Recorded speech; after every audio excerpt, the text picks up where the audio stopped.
Welcome to Penrose Learning, where we make understanding easy. You start at Account, Microsoft. Sign in with the Microsoft account you plan to change. Once signed in, confirm a recovery email or phone so you can complete security checks. This prevents lockouts later. Then navigate to your info and click Manage how you sign into Microsoft. Why this matters?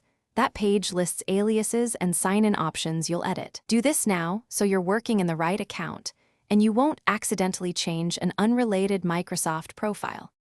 You'll add or select the address you want as your new Microsoft email.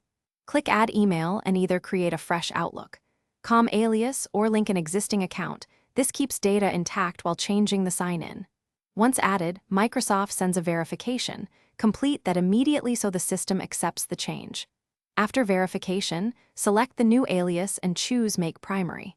This step switches your login and display address, once made primary. Your Microsoft identity reflects the new email across services.